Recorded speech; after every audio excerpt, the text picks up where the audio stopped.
Hello and welcome to episode 108 of the Fundraising Bright Spots podcast.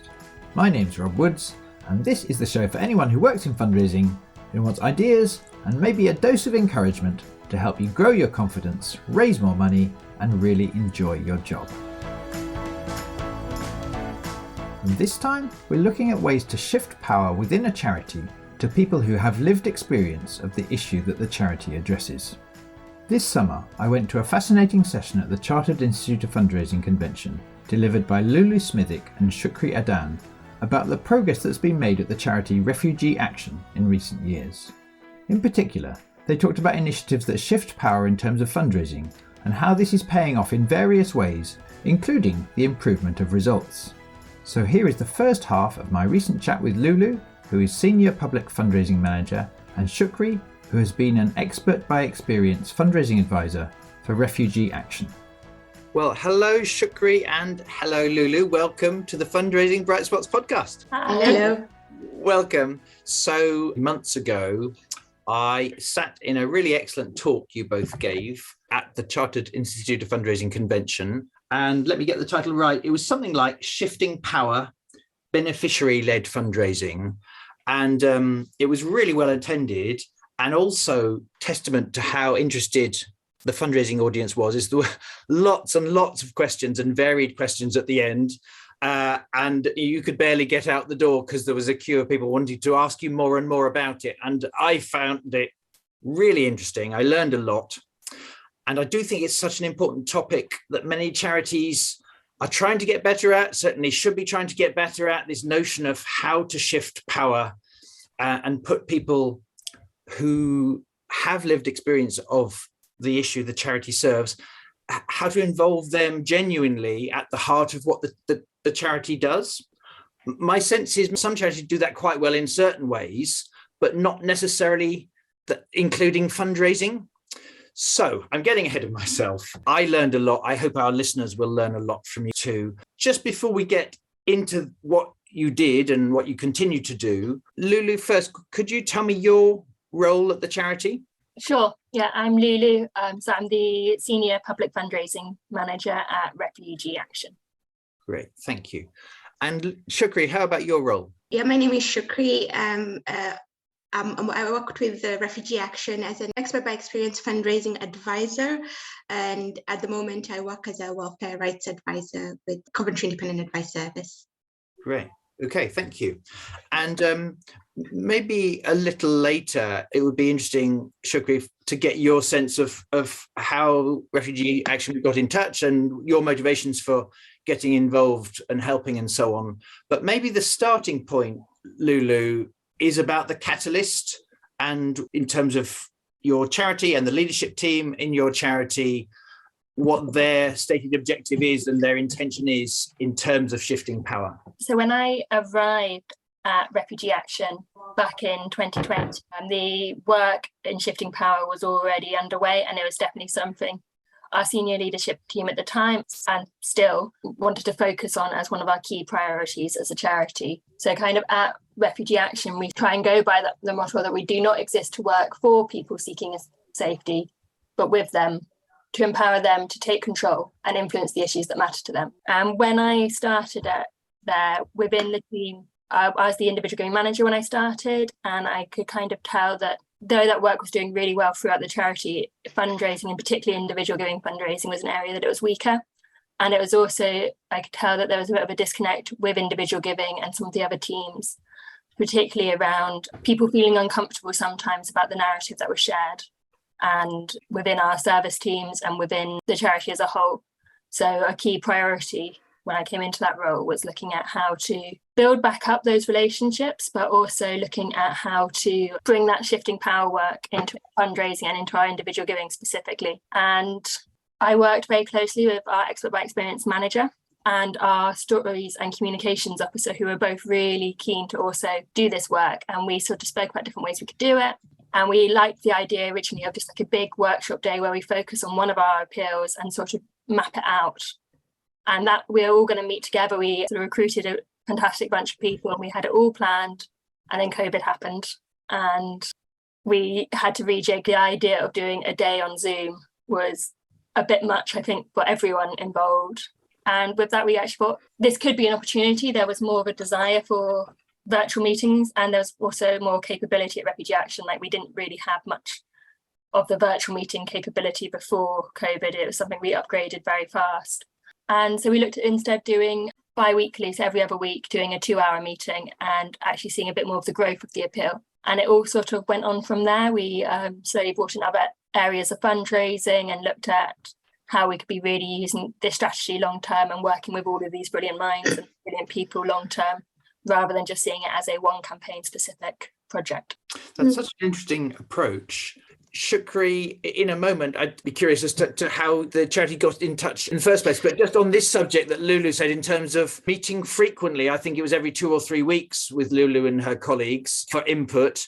What's your take on that versus if it had gone the other way? I think at the time, because it was during a pandemic, it was easier to meet every 2 weeks virtually. I think if we were out of the pandemic and we had to do it face to face, I don't really know how that would have worked. I think it would have been a lot difficult, transport, having to pay for transport to get to the place. Having those meetings frequently would have been, I think there would have been a difficulty, but having them online made it a lot easier for us to meet. And I think a safe space as well, using Zoom, as I say, you're behind a laptop or you're not in person. And I think that helped kind of build trust among us. And because we're not seeing people in person, but, you're in your own comfort zone. So I think that helped as well. That makes sense. And I think many charities don't have this kind of role or voluntary role in terms of expert-led. How would you define what that role was for how you gave input to help the charity with its fundraising? And also just going back a tiny bit as to how do they get in touch and what was your motivations for getting involved? So I joined Refugee Action in 2019 because I got in touch with Refugee Action. I emailed the campaigns team. At that time, I was homeless at the time, so I was experienced as an asylum seeker. I really wanted to raise awareness of the difficulties that asylum seekers experience, and I sent an email to the campaigns team asking them that I'd like to be involved in the campaigns. And I actually ended up writing a letter because it was also a general election in 2019. So during that campaign, I wrote a letter, and it was really about would politicians walk in the shoes of an asylum seeker?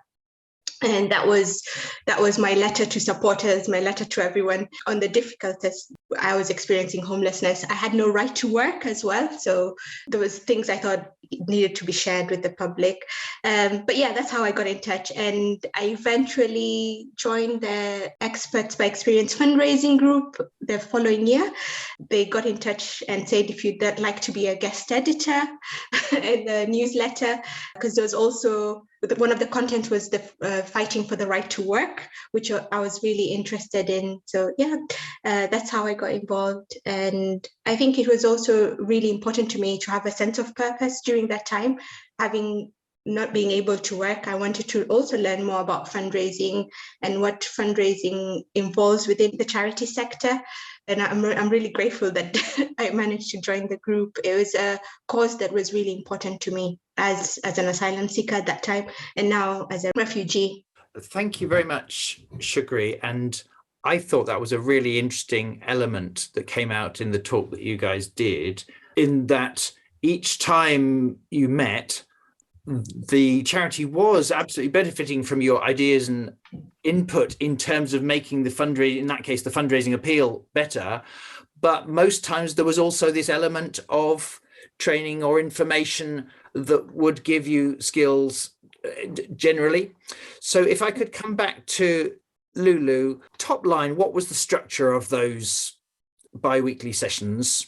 And anything you think the listeners might be interested in about how you went about doing both the training bit, but then also seeking the advice and ideas from the group? Back when we launched, again, we did see training as a really key part, but in terms of structure was something we really built as we went. We really wanted to get started as soon as possible, and we knew that if we started with trying to get the perfect structure and trying to do it right straight away, we could be planning it forever. So we sort of set up the first meeting. Our expert by experience manager was really experienced in doing those kind of meetings with groups, and he gave us some really great advice. So we sort of started with a icebreaker to put everyone at ease, and we sort of talked through what we were sort of thinking the group would be, and asked people sort of what they thought of fundraising and what their knowledge already was of fundraising, so we could get an idea of where we were starting from, and also what people's expectations were of the group and what they wanted it to be. So we saw that kind of first session as much more of just stepping away from the appeal, stepping away from what we wanted to get out of it, and just checking in what the group wanted to get out of it and why they had joined us. And we did sort of see from there a couple of clear directions that we wanted to then take throughout that. And one of them was an interest in training and development, but a big part of it was the control of the narrative and also the opportunities to be creative and just do something a bit different. So we usually aimed to try and have a bit on a sort of have a training element to each time.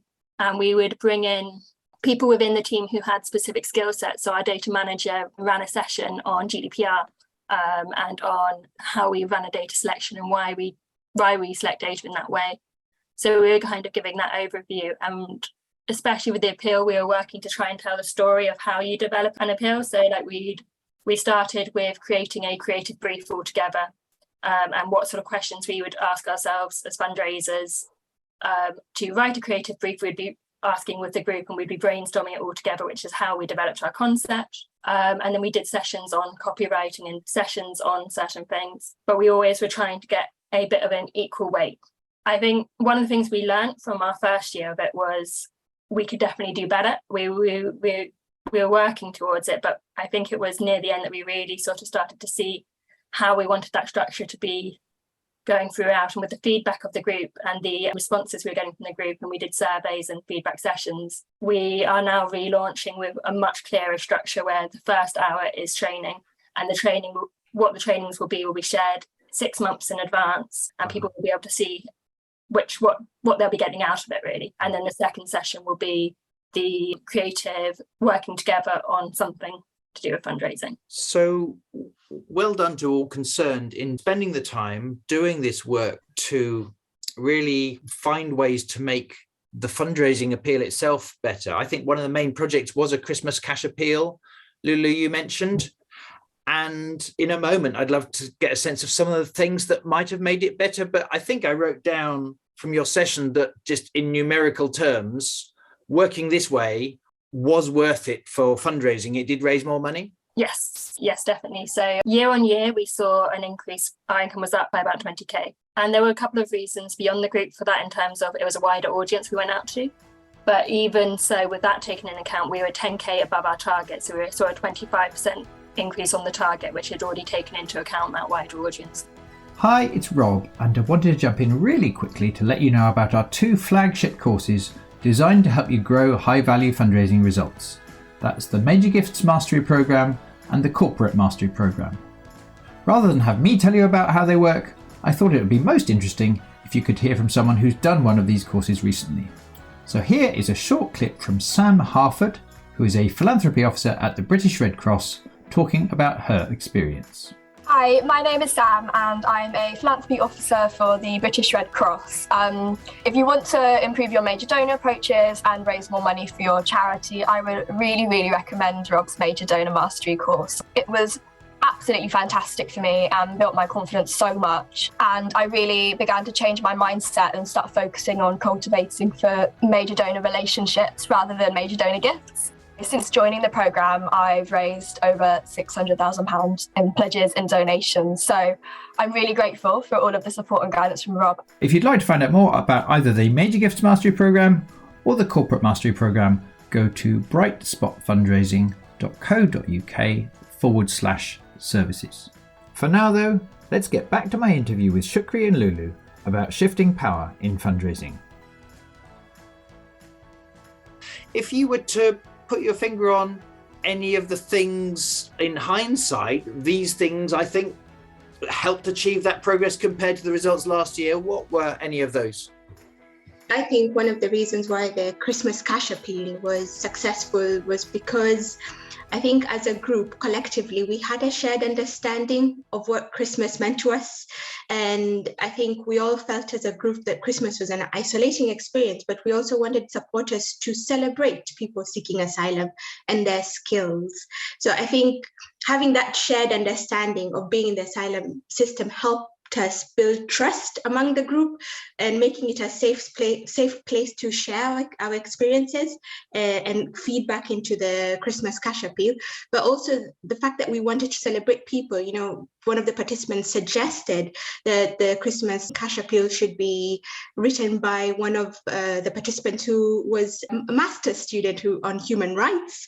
And we wanted to share that, positive, skilled, talented people. I think that would be one of the reasons the Christmas cash appeal was successful. Out of the top of my head as well, I think the creativity that came out of it, I suggested, for example, the Christmas baubles. We should have one Christmas bauble for the supporter and one that's sent to the beneficiaries. And I think that personal touch made it more successful.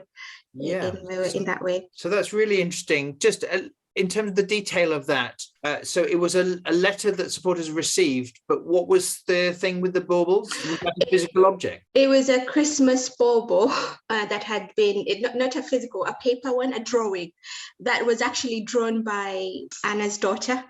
So she drew this beautiful Christmas bauble. And normally, I think Refugee Action only sent one to the supporter, but this time round we got one to be sent to the supporter and the other one to be sent to the beneficiary so that they could write a positive message on the bauble. I think we had really beautiful messages coming back for people who could read, messages of hope, really. I think that made it touching and personal. Yeah, thank you, Shukry. Anything you would add to that, Lulu? Your take on why this year's cash appeal raised more money? I think I'd echo kind of a lot of what Shukry said there. So much of it, I think it had a certain genuineness to it because it came from that group who understood the situation way more than me or my colleagues who would usually write the appeals could ever have.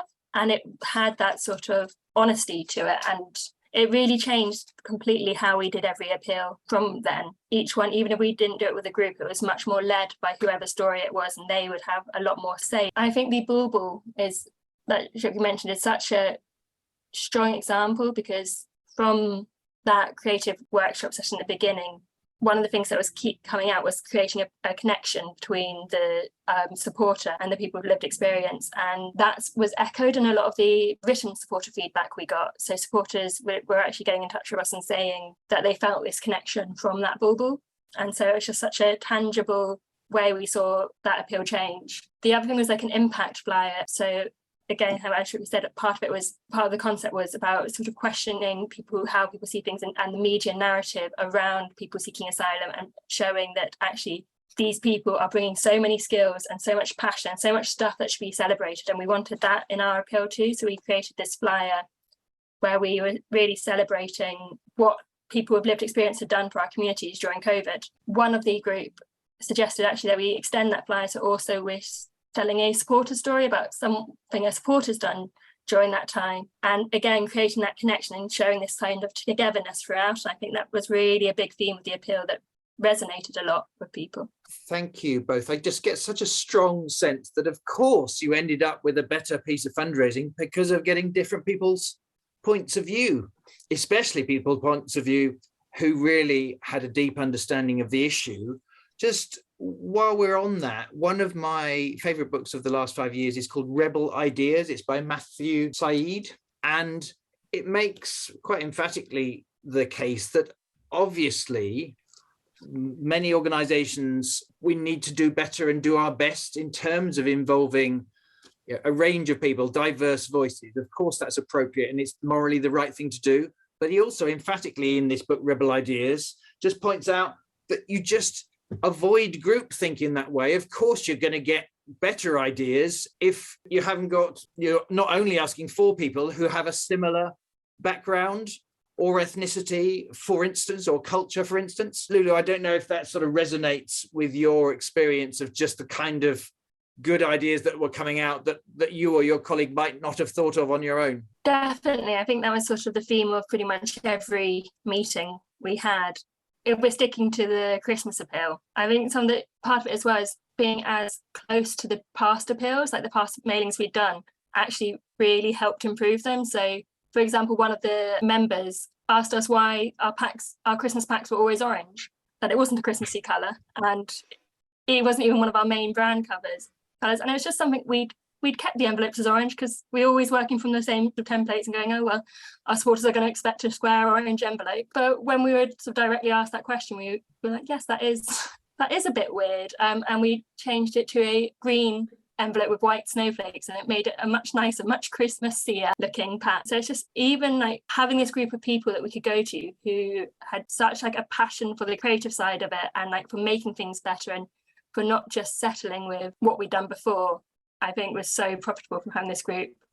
It was just, an amazing group of people full of amazing ideas. And I just felt so lucky that we could get to speak with them every other week. Yeah, that has come across so clearly in your talk originally and the kinds of things you've been saying. Is there anything else you wanted to share on that, Shukry? No, I really agree with Lulu. I think the fact that we were so passionate about the appeals and we wanted to make sure that our point came across, just even like images, people smiling. We wanted people to smile. It's not doom and gloom every time, we wanted people who, we wanted to show that, there's happiness and there's joy during Christmas.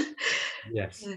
Yes, and that comes back to one of the early points you were both making about the importance of those with an experience having the right and the desire to influence the narrative and the tone. Exactly.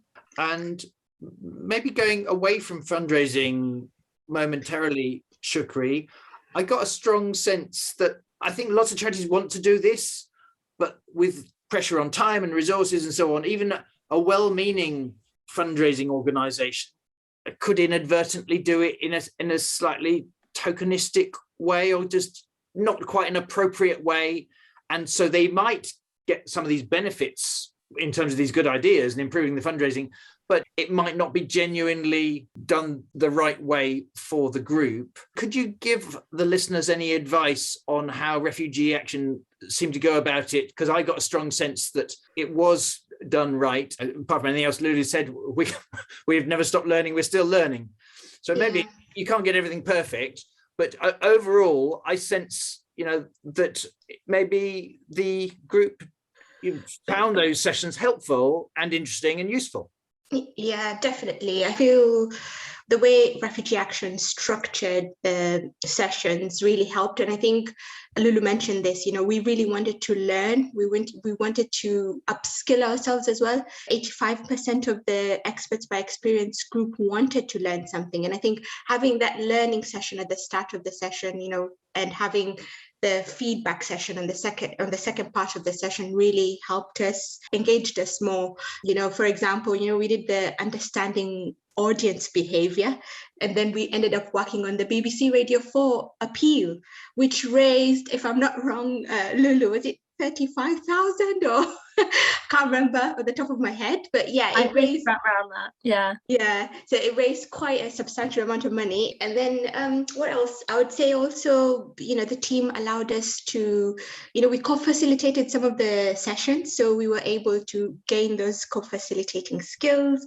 I did a session on how to be a guest editor for the newsletter, which I think, coming from someone with lived experience, sharing it to the group, that created more trust, as well, and also give them confidence to think, I can be a guest editor next year.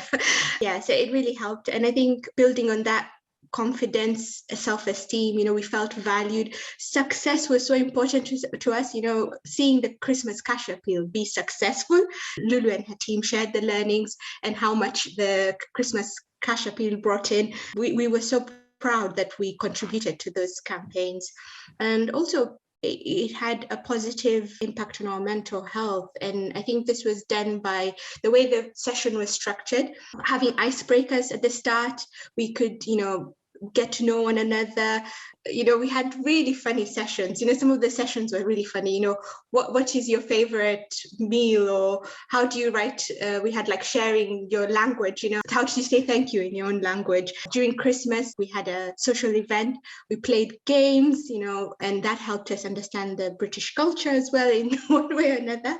And I think it was also a gateway to other opportunities for the participants. Other participants also ended up becoming the Refugee Action board members. So I think it did, in terms of confidence, in terms of upskilling, people did move on to other roles. I moved into employment as well. I think one of the reasons I applied for my role at City of Culture, I was really passionate about creativity and social change. And the only way I learned this was through those sessions, seeing how being creative can create an appeal, can create a campaign that moves people. And that's why I applied for my role at City of Culture.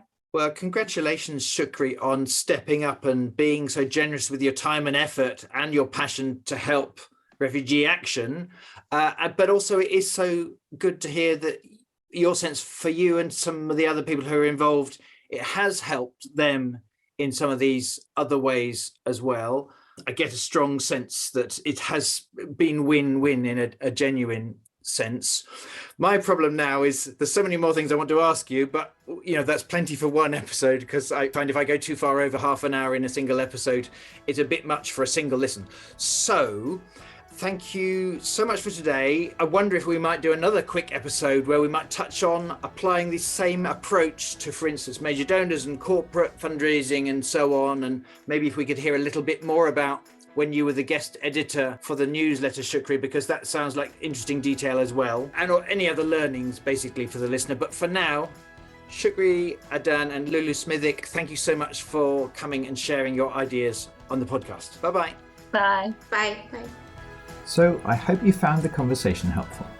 If you did and you've not yet subscribed, please do that today so you don't miss out on all the other episodes we've got coming up, including another episode with Shukry and Lulu about other fundraising streams that have been improved by shifting power in this way. And if you enjoyed the episode, I would really appreciate it if you could take a moment to help spread the word, either to colleagues or on social media, so that we can help as many charities as possible with these examples. You can find Lucy Smithwick and I on LinkedIn, and on Twitter I am @woods_rob. To see a full transcript and a brief summary of the episode, go to the podcast section of our website, which is brightspotfundraising.co.uk.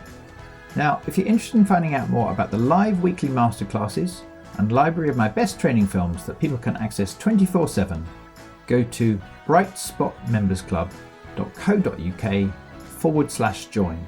Or if you're the leader of a team and you'd like a more effective alternative to using occasional conferences or one-day courses to help your team's ongoing learning, then team memberships of the club compare very favourably, both in terms of the ongoing difference they make for your team and affordability. So if you'd like to find out more about team discounts to the Bright Spot Members Club, do send me a message via the Bright Spot Fundraising website. Thank you so much for listening today. Best of luck with your fundraising, and I look forward to sharing more examples and ideas with you very soon.